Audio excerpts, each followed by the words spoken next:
같이 한번 읽어보겠습니다. 시작. 네, 설명서대로 하는 것이 가장 안전하고 확실하다라는 제목으로 말씀 나누겠습니다. 여러분은 설명서 잘 보고 살아가나요? 설명서 보는 일이 거의 없을 것 같아요. 여러분이 새로운 물건을 사용한다 해도 대부분 새로운 핸드폰이죠. 핸드폰은 설명서 안 보잖아요. 그죠? 컴퓨터 이런 거. 이 정도라서 설명서 없이 사용하는 경우가 많아요. 왜 설명서 안 보죠? 익숙하니까. 그죠? 다 안다고 생각을 하니까. 그리고 설명서 없이도 어느 정도 사용이 가능하니까 그냥 써요. 근데 완전히 처음 사용하는 물건을 쓸 때는 꼭 설명서를 제대로 봐야 됩니다. 안 그러면 이 작동을 못 시킬 뿐 아니라 쓸 수도 없고 오히려 망가뜨리는 경우가 있기 때문에 그렇다라는 거죠. 얼마 전에 저희 집에 이제 서랍장을 선물 받았어요. 서랍장을 주문 이렇게 왔는데 배달 온 걸 보니까 이 서랍장이 이렇게 왔어요. 그 서랍장으로 완성된 게 아니라 나무판들이 이렇게 온 거예요. 서랍장이라고. 이케아 아니고 마켓비? 하여튼 근데 이걸 제가 처음 해보니까 이거 어떻게 해야 될지 모르겠더라고. 이걸로 서랍장을 만들려고 해서 어떻게 해야 될지 몰라서 설명서가 이렇게 있길래 설명서 유심히 봤어요. 그리고 하나 둘 조립하고 만들다 보니까 나름 좀 익숙해졌어요. 그리고 이렇게 하면 되겠다 이제 생각이 들고, 그래서 중간에 똑같은 거를 여러 개 조립하더라고요. 그래서 익숙해진 부분은 이제 스킵하면서 자신 있게 막 빠르게 조립했어요. 그리고 결국 완성했습니다. 이렇게. 그죠? 뿌듯하더라고요. 근데 이게 되게 아뿔싸했는데 제가 완벽하다 생각하고 충분히 잘했다 생각했는데 되돌릴 수 없는 실수를 했어요. 아까 사진 한번 다시 보시면 그 이거 확대되나요 혹시? 판을 뒤집어서 제가 조립을 해놓은 게 있어요. 그 완성된 사진 보시면 그 가운데 줄이 저게 색깔이 다른 게 아니라 판을 제가 뒤집어서 해놓은 거예요. 뒤에 갈게 앞으로 오게 해서. 근데 이미 늦은 거였어요. 조립할 때 나사 조립뿐만 아니라 본드까지 써가면서 붙여서 했거든요. 그래서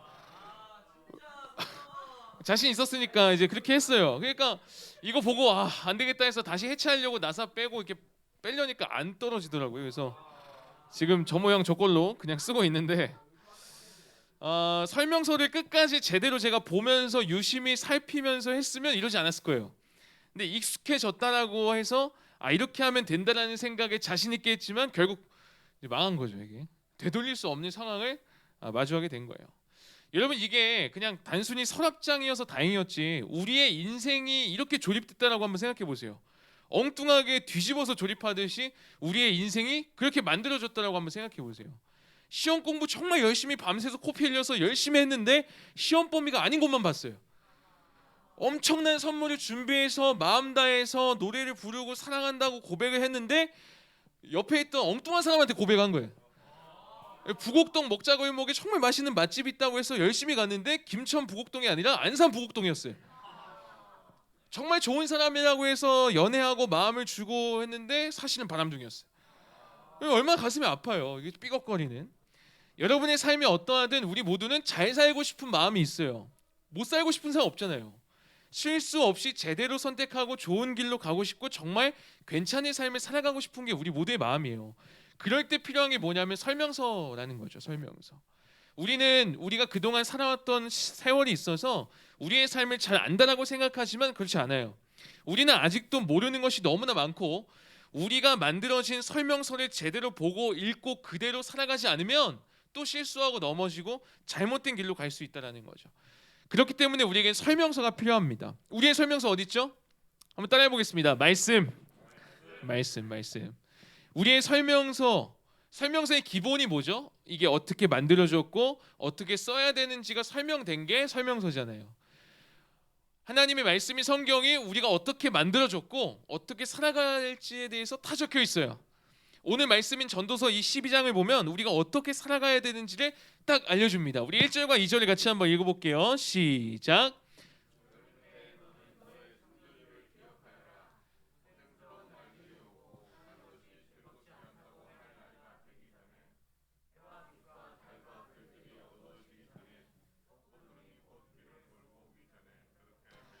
네, 이렇게 되기 전에 뭐 하라고 했어요? 1절에 보니까 젊을 때의 지금 우리들의 모습이죠. 뭐 해야 된다는 거예요? 무엇을 기억하며 살아가야 된다는 거예요? 우리의 사용 설명서가 이렇게 말합니다. 창조주를 기억하라. 젊을 때의 특징이 뭐죠? 젊을 때의 특징, 나름 힘이 있고 내가 똑똑하다 생각하는 젊을 때의 특징, 내가 모든 것을 할 수 있다는 생각을 해요.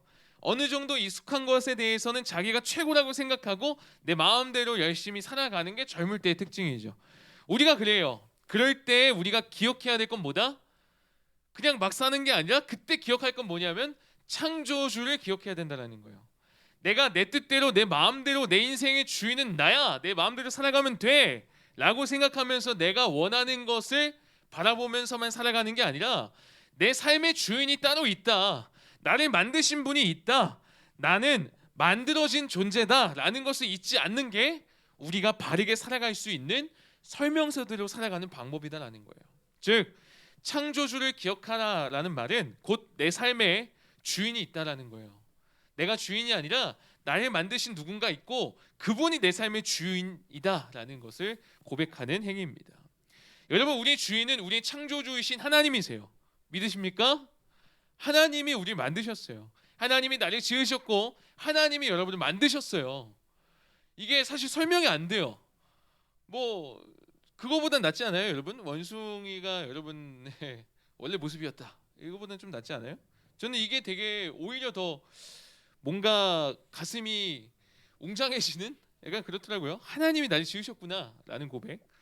하나님이 우리 지으셨기에 하나님의 말씀이 곧 우리 인생의 사용 설명서가 되고 그 사용 설명서대로 살아갈 때 우리는 진짜 제대로 살아갈 수 있고 진짜 행복하고 진짜 확실한 삶을 살아갈 수 있다는 거죠.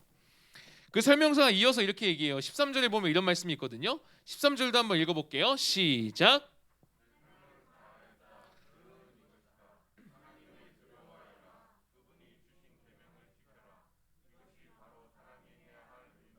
자, 무슨 말이죠?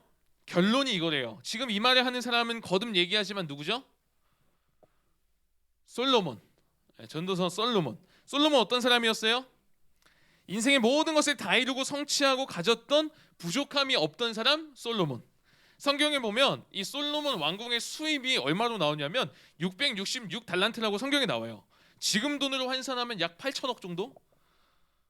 가늠이 안 오죠, 사실. 8천억이면 그냥 왕궁으로 자기 일 안 해도 돼요. 왕궁으로 그냥 벌어들인 수입이. 돈이 엄청 많았잖아요. 돈만 많았냐? 아니에요. 여러분이 잘 알듯 솔로몬은 지혜의 왕이었어요. 엄청 똑똑해요. 스마트하고. 머리만 좋았냐? 아니에요. 인기쟁이에요. 아내가 몇 명이죠? 혹시 아세요? 성경에 보면 첩가제에서 다스렸던 여인이 1000명이에요. 오, 장난 아니잖아요. 그 365일 매일매일 새로운 아내를 만나서 데이트해도 1년 안에 데이트를 못해요. 한 3년 정도 걸려야 데이트할 수 있는 엄청난. 여러분, 이 정도면 부족함 없는 거 아니에요? 돈 많지, 지혜롭지, 사랑도 가득 받고 있지. 정말 말 그대로 모든 것을 누렸던 왕이 솔로몬이었습니다. 그런데 그 왕이 마지막 인생 시점에 이렇게 뒤를 돌아보며 결론은 이것이다 라고 이야기하고 있는 것, 깨달은 게 뭐라고 하는 거예요?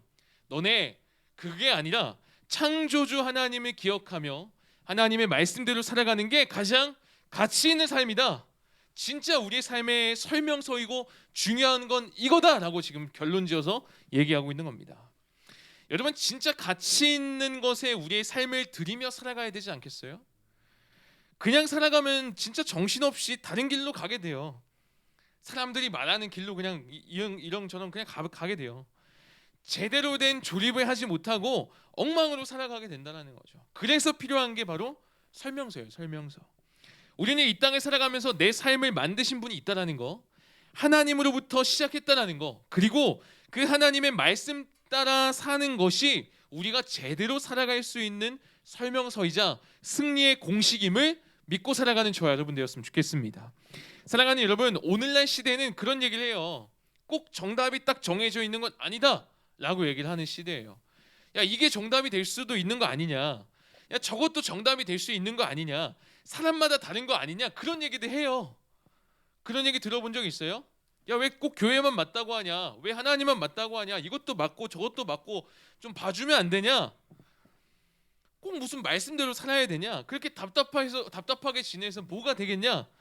근데 여러분, 이 기준이 사라지면, 이 제대로 된 설명서가 사라지면 이것도 저것도 정답이 아니라 다 그냥 정답이 아닌 게 돼버려요. 오히려 더 어지러운 세상이 되어버린다라는 거죠. 여러분 그거 알아요? 실제로 신약 성경이 쓰여졌던 로마 황제 시대에 여자아이가 태어나면, 여러분들 절대 비하하는 거 아니에요. 그 당시가 그랬어요. 여자아이가 태어나면 그냥 집 밖에 버릴 수 있었어요. 쓸모없다 생각해서. 지금 우리는 너무하다 생각하잖아요. 근데 그 당시에는 사람을 인격체로 안 봤어요. 그냥 물건이었어요. 버려도 전혀 이상하게 여기지 않았어요. 버려서 문 앞에 아기가 막 그냥 이러고 있어도 사람들은 전혀 이상하게 생각하지 않았던 게 그 시대였어요. 아무도 나쁘게 생각하지 않았어요. 왜냐하면 그들은 본인들이 정답이라고 생각했으니까. 본인들이 생각하기에는 이 여자아이는 힘도 별로 없고 필요하지도 않으니까 버려도 되겠다라고 판단한 거예요. 내가 그렇다는데, 이게 정답인데 그냥 그렇게 버리니까 모두가 다 그냥 아 그렇구나 하고 지낸 거죠. 그게 그들의 정답이 되었고 그 시대의 분위기였습니다. 여러분 이게 창조주를 기억하지 않고 우리의 설명서인 말씀을 기억하지 않고 자기가 주인 되어 마음대로 살아가는 사람들의 모습이다라는 거예요. 우리도 이 기준을 얘기하지 않으면 우리 시대도 어떻게 바뀔지 몰라요. 다행인 건 그 로마 시대에 그러다가 예수님 믿는 그리스도인들, 우리의 설명서인 성경을 믿고 그것을 기준으로 살았던 사람들로 인해서 여자아이를 버리는 거 그거 잘못된 거다. 노예를 물건 삼은 거 그거 잘못된 거다. 그걸 사람들이 알기 시작했어요. 아 이게 잘못된 거구나. 그래서 지금 이렇게 와서 인권을 존중하는 그런 시대까지 오게 된 거잖아요. 여러분 여자라고 해서 뭐 그렇지 않잖아요. 뭐 밥 조금 주고 엄마가 그러지 않잖아요. 남동생 뭐 밥 엄청 많이 주고 말 안 듣는다고 갑자기 너 밖에 나갔다 와 그러지 않잖아요. 지금은 분명한 기준이 있다는 거예요. 사랑하는 여러분, 저는 이 시대에 여러 사람들의 말들이 있어요. 근데 저는 여러분이 그런 사람들의 말을 따라 살아가지 않고 우리의 설명서인 하나님의 말씀대로 살아가는 인생 되었으면 좋겠어요. 여러분 이 사람 이 얘기하고 저 사람 이 얘기하고 이게 맞는 것 같고 저게 맞는 것 같고 그 다 정답이 아니라는 거죠. 여러분은 지으신 하나님이 말씀하신 그 말씀이야말로 진짜 정답이 될 수 있다는 겁니다. 말씀을 맺도록 하겠습니다. 여러분 짐 엘리엇이라는 분이 있어요. 제가 몇 번이고 이거 소개했었는데 이분이 굉장히 엘리트였습니다. 명문으로 대학을 졸업하고 짐 엘리엇이라는 사람이 젊은 나이에 20대에 4명의 친구와 함께 에콰도르로 떠나요. 그래서 5명이 간 거죠. 그리고 밀림 속으로 들어갑니다. 그리고 잔인하고 독하기로 유명한 아우카 부족에게 예수님을 전하기 위해서 갔어요. 그렇게 떠났는데 5일이 지났는데 이들이 연락이 끊긴 거예요. 연락을 주고받았더니 본부에서 이거 어떻게 된 거야? 왜 연락이 안 돼? 해서 탐색을 다시 나가요. 그리고 거기 현장에 딱 갔는데 충격적인 현장을 발견합니다. 먼저 떠났던 이 5명의 청년이 무참하게 살해되어서 해변에 시체로 널브러져 있는 거예요. 이상한 점은 그들의 주머니에 다 권총이 그대로 있었어요. 총을 뽑아서 쏠 수도 있었는데 총알이 한 발도 발사되지 않고 일부러 총을 꺼내지 않은 거죠. 그대로 있었어요. 이 소식이 이 고국에 알려지자 대대적으로 신문에 막 기사가 났어요. 왜냐하면 다 엘리트였으니까. 지금 우리로 치면 뭐 서울대 수석 애들 막 이렇게 수석, 고려대 수석, 연대 수석 이런 애들이 간 거예요. 기사 제목으로 이렇게 났어요. 이게 무슨 낭비냐? 이게 기사 제목이었어요. 이게 무슨 낭비냐? 꽃다운 젊은이들이 어렵게 공부하고 엘리트들이었는데 잔인한 부족에게 살해당해 시체가 되고 고국으로 돌아오니까 이게 얼마나 낭비냐 그런 뜻이었어요. 장례를 다 마치고 한 기자가 짐 엘리엇의 아내였던 엘리자베스 엘리엇에게 찾아가서 인터뷰를 합니다. 그리고 그 엘리자베스가 기자에게 오히려 물어봐요. 아니 이게 무슨 낭비냐고 그렇게 제목을 쓰십니까? 남편은 어릴 때부터 이 순간을 위해서 준비했던 사람입니다. 남편은 이제야 그 꿈을 이뤘던 사람입니다. 그리고 이 엘리자베스 아내가 남편의 10년 전의 일기를 이렇게 공개하는데 내용이 이래요. 제가 한번 읽어드릴게요. 하나님, 제가 감히 하나님께 기도합니다. 이 부족한 나무 토막 같은 인생에 불을 붙여 주시옵소서. 불을 붙여 주십시오. 제가 주를 위해 타버릴 수 있도록, 나의 삶을 주를 위해 소멸시킬 수 있도록 이 몸은 주의 것입니다. 나는 오래 살기를 원치 않습니다. 완전하고 풍성한 삶을 원합니다. 바로 주님과 같이. 딱 10년 후 29이라는 나이, 그러니까 19살에 이 글을 쓴 거예요. 여러분 청소년 시기에 그 29이라는 젊은 나이에 이 짐 엘리엇이 에콰도르 아우카 부족 밀림에서 주님을 위해서 목숨을 버린 거죠. 목숨을 다한 거죠. 그리고 일기장 한 구석에 이런 문구가 있었습니다. 영원히 썩어지지 않을 것에 바치는 나의 희생이 어리석다라고 말하지 말아요.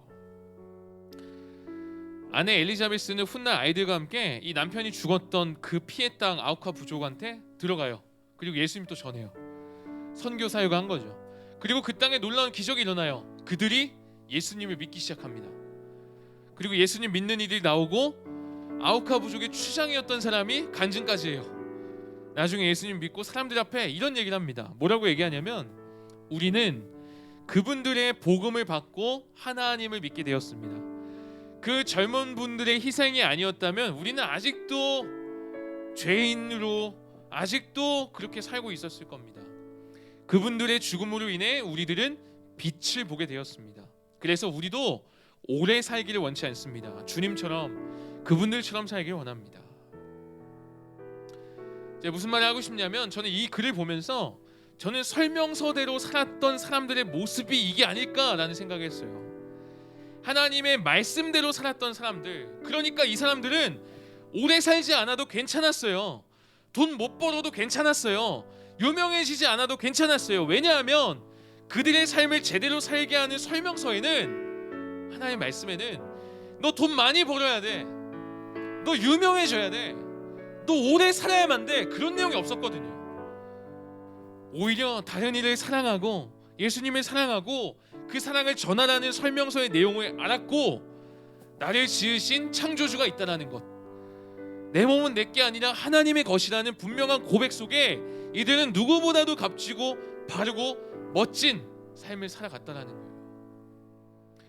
사랑하는 여러분, 저는 여러분도 그렇게 살았으면 좋겠어요.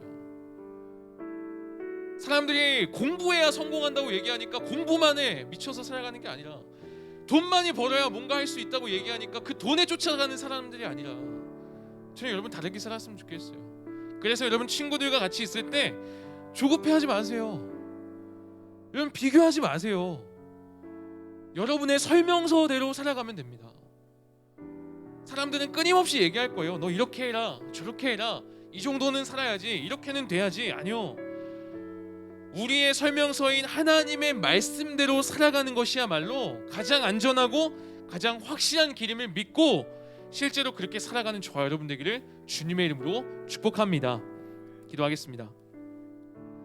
하나님, 우리는